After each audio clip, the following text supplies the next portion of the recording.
also the symbol of the flat Earth. Oh, of course, if I say flat Earth, I gotta be an idiot, right? That's what they told you, right? It's a ball. There's no Antarctica in this. It's cold out here. Yeah, it is. It's like the South Pole. It's like the deep South Pole, if there was one. There isn't, though. The Peters projection.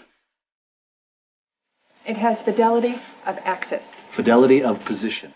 East-west lines are parallel and intersect north-south axes at right angles. What the hell is that? It's where you've been living this whole time. We, the legislature, recognize that there is a debate about whether the Earth is round or flat. No. And let's encourage critical thinking by saying there should be a legitimate debate between whether the Earth is round or flat. Because after all, any idiot can walk outside and look and see that it's flat. This is very important, what we're fighting for. Because I'm tired, I'm really, really tired of the manipulation. They do not tell the truth, they're liars. To manipulate our history books. The history books are not true, it's a lie. That's right, Michael. The history books are lying. You need to know that. You must know that. Asteroid Santa Claus kicks and deals. It's a long fly ball going back, and the ball shatters the sky, bringing the ocean itself down into the stadium. Oh, Simpson just broke this dream's reality wide open. You know, there's some comedians making jokes tonight, but I want to talk about the joke that's on you.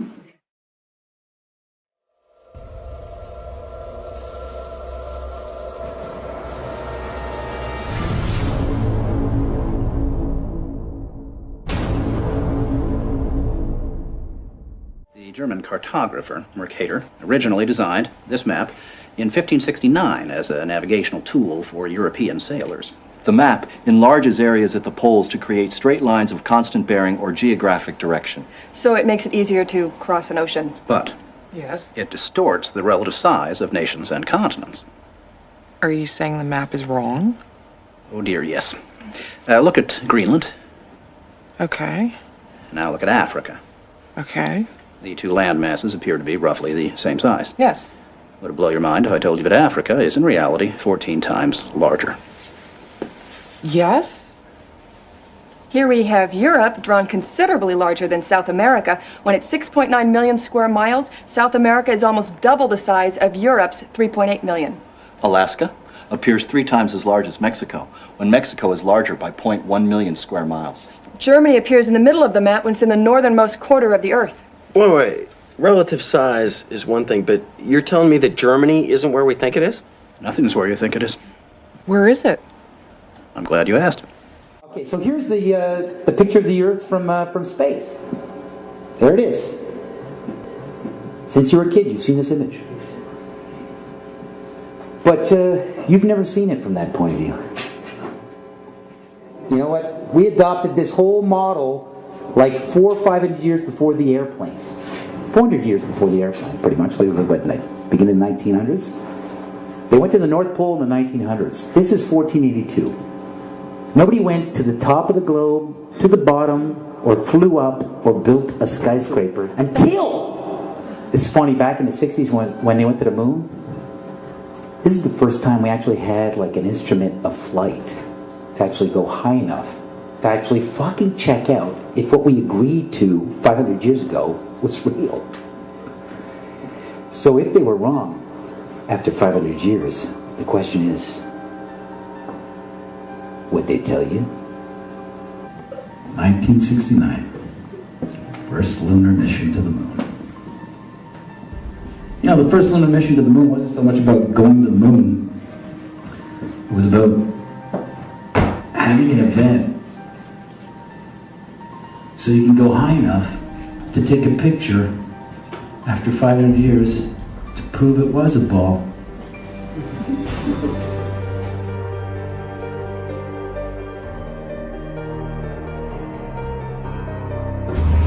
And they had as king over them the angel of the bottomless pit, whose name in Hebrew is Abaddon, but in Greek he has the name Apollyon.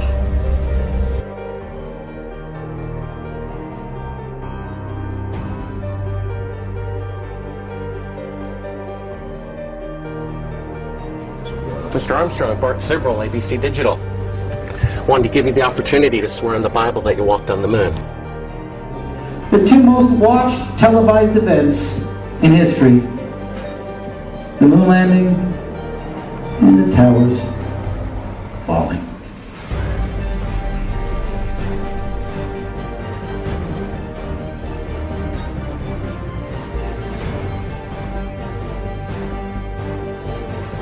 You have $5,000 cash. You can give it to charity if you swear on the Bible that you walked on the moon.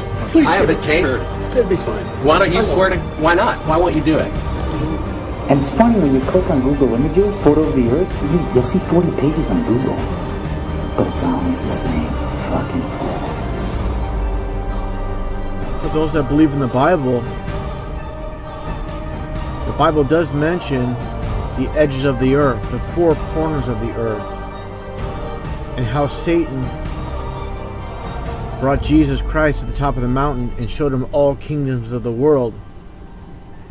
How can Satan show Jesus all kingdoms of the world if the world is round? How can there be edges of the world if the world's a sphere? The Bible also mentions how the earth is immovable and is set on pillars. So for the believers that still believe in the ball earth, the round earth, got to reconsider. According to science and the satanic system, the earth is supposedly tilted at a 23.4 degree angle off vertical, and that leaves you at 66.6 degrees off horizontal. Now, what are the chances of that?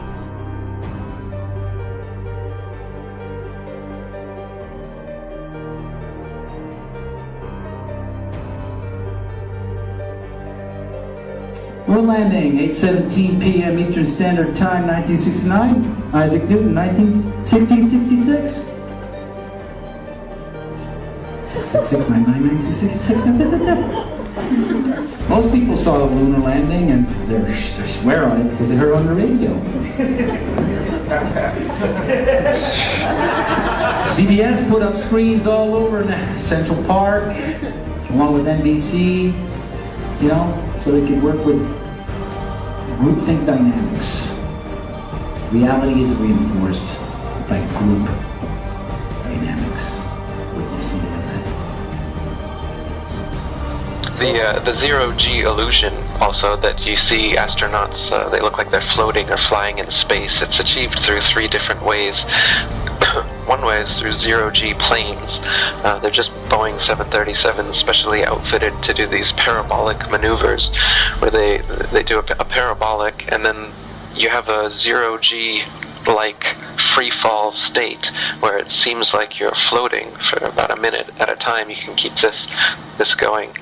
The second way, when they're like at the fake International Space Station fixing things outside of it, this is done in a pool, in a dark pool. They're actually underwater, and you can see bubbles rising out of the pool, proving that they're in a pool in many of their spacewalks.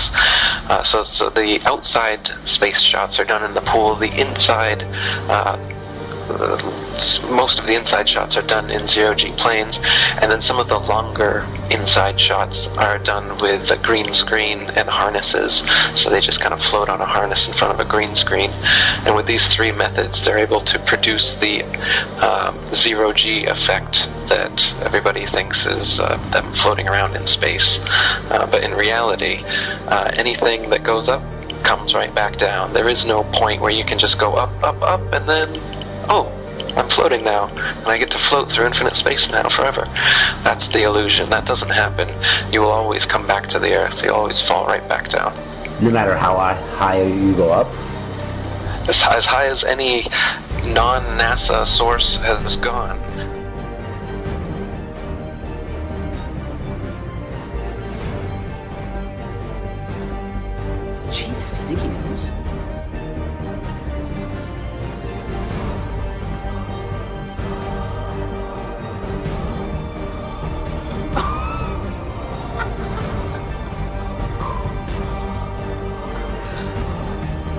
I mean, it's proof right there. This is an official NASA photo of the first Apollo 11 lunar module landing on the moon. I mean, it's right there. This is proof, man. It's the picture's right there. It's landing on the moon. But the only problem I have with this picture is that it's taken from the moon. I don't know what the big deal was with being the first guy on the moon. It seems the camera crew was already there. Hey, all right. Do you see Photoshop? Yes. Yeah. Okay.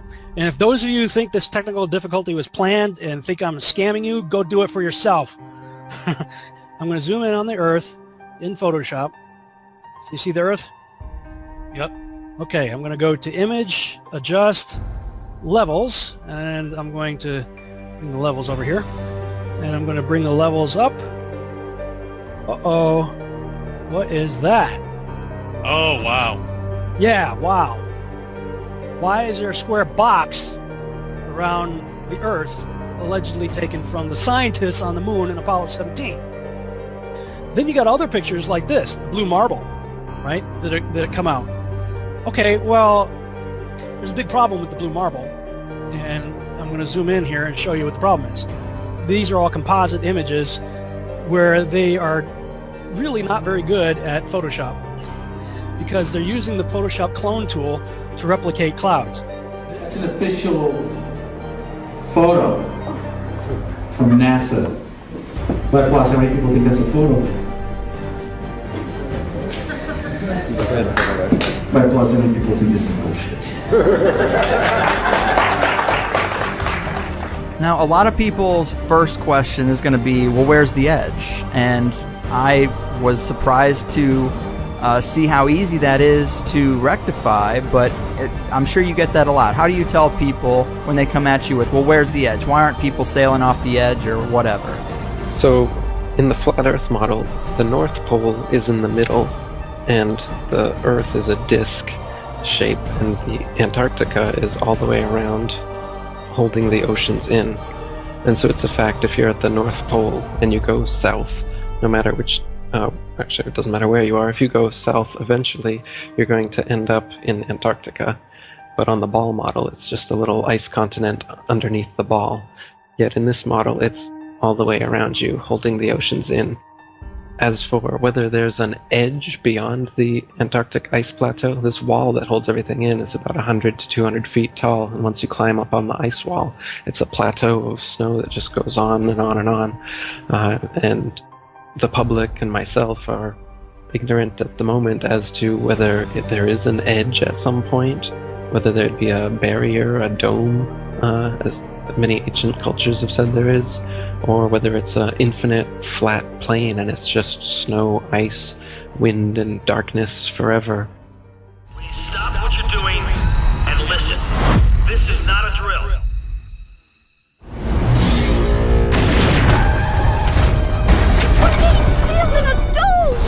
Oh God, in up! I can't tell you if what happened is an act of terror or an act of God. Where the hell did it come from? No idea. You have people trapped in here! We're on our own. What are you telling us? We're trapped like rats?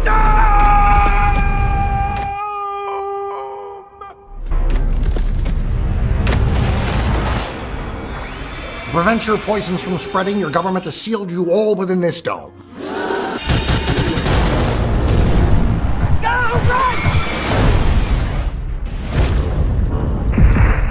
Our best guess puts the dome at 20,000 feet, sir. Did he just call it a dome? You think we might be stuck in here a while? I think that even if what's wrong suddenly becomes right, the Army's just gonna quarantine this place. I want roving death squads around the perimeter 24/7. I want 10,000 tough guys. Let me out! Let me out! I wanna... What's the most resilient parasite? An idea. A single idea from the human mind can build cities.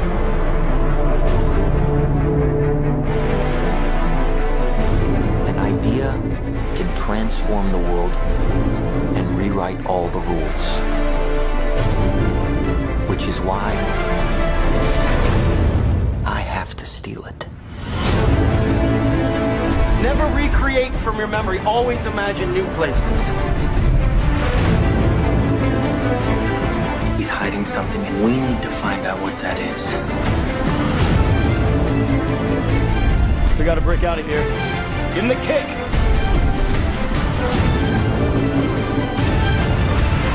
This was not a part of the plan! Wake me up! Wake me up!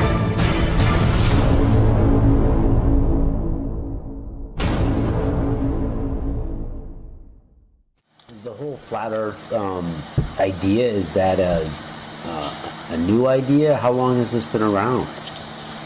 No, the flat Earth was worldwide for thousands of years before this spinning ball Earth came around. The first person to think of the spinning ball Earth was also the first Freemason, Pythagoras of Samos. Most Freemasons trace their ancestry, if you will, back to Pythagoras as being the first Freemason.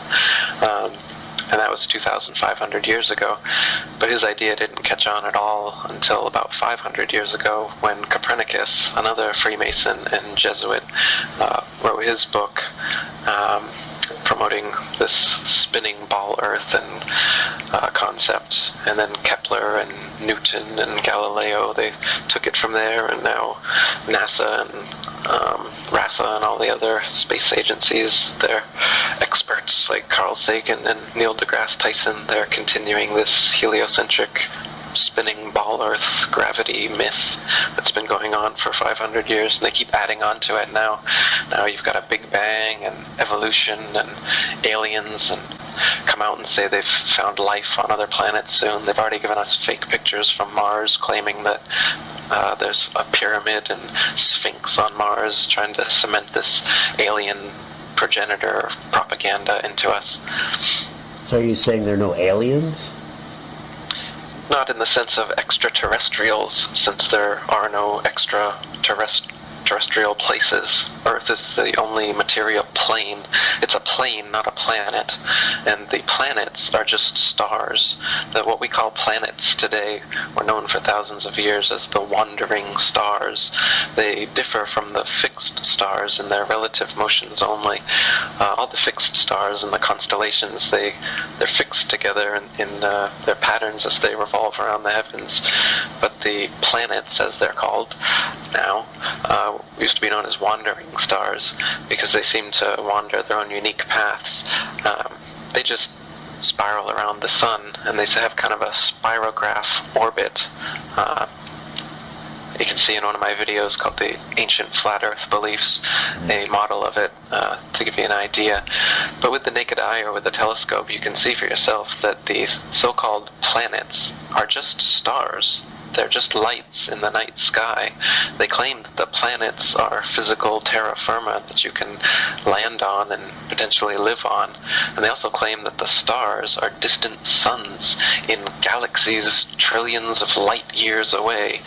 Now, these light years are things that they've come up with to try and convince you that those lights in the sky aren't as close as they actually are.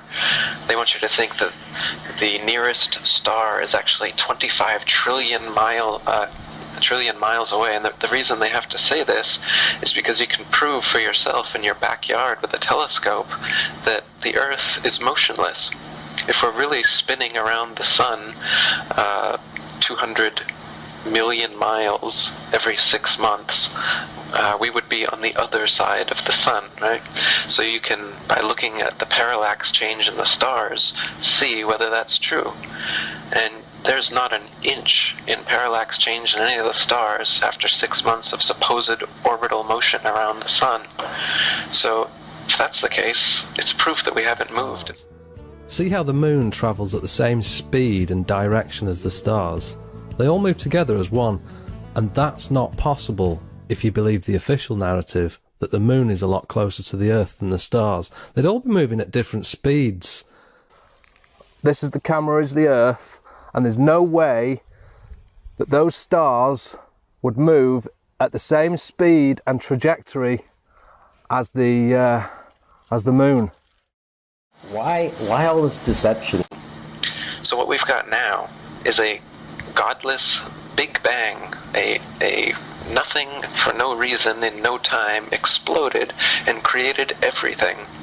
And then a bit of the everything turned into self-replicating bits, and life spontaneously created, and order and intelligence and consciousness all came into existence. So we've got this cosmology that comes from nothing. It's atheistic, it's nihilistic. It makes it as though humanity and Earth and everything here is just a cosmic accident. It's purposeless, it's meaningless. That's why this kind of atheistic materialism is rampant nowadays, because this kind of metaphysics is what we're being taught. So if we're just in the corner of some galaxy and the fingertip under the dust of the fingertip of the universe, then we don't mean anything. So what it does is it spiritually crushes humanity, so that we just think that me is all that's important, because this life is meaningless, God doesn't exist, we're just a bunch of primordial soup that turned into monkeys, and then monkeys turned into humans. They got us believing just a bunch of nonsense. The overall reason, if you're a psychopath like the people who do control this world all are, then what you want, your ultimate goal is world domination. The best way to achieve world domination is through propaganda and mind control. So the way to mind control someone, if you've got them in a cage since birth, you tell them that the cage is the only thing there is, and everywhere else you can't go. You can't go to the North Pole, and you can't go to the Antarctic without government approval and licensing. They have little tours where you can go and take little photo ops, but you can't go yourself and explore what's actually at the North Pole. Maybe I'm being set up for something. Christoph, why do you think that Truman has never come close to discovering the true nature of his world until now? We accept the reality of the world with which we're presented. It's as simple as that. Get away. See some of the world. Explore. I like to be an explorer, like the Great Magellan. Oh, you're too late. There's really nothing left to explore. You want to be an explorer. This'll pass. We all think like this now and then. They're pretending to. Tell me what's happening! You had to shut her down. Thank you for your help. You're welcome, Truman. Blocked it every turn. They go around the block. They come back. They go around again. Meryl, you're part of this, aren't you? You are scaring me! You're scaring me, Meryl. If his was more than just a vague ambition, he was absolutely determined to discover the truth. There's no way we could prevent him.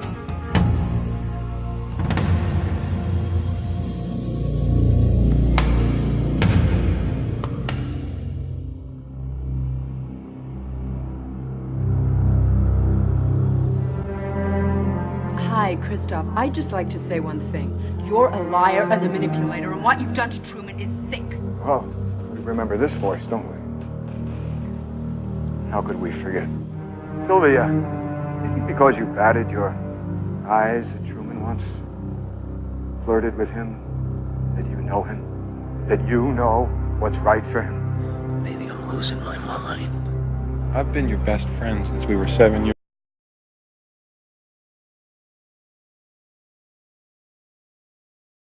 Gladly step in front of traffic for you, Truman.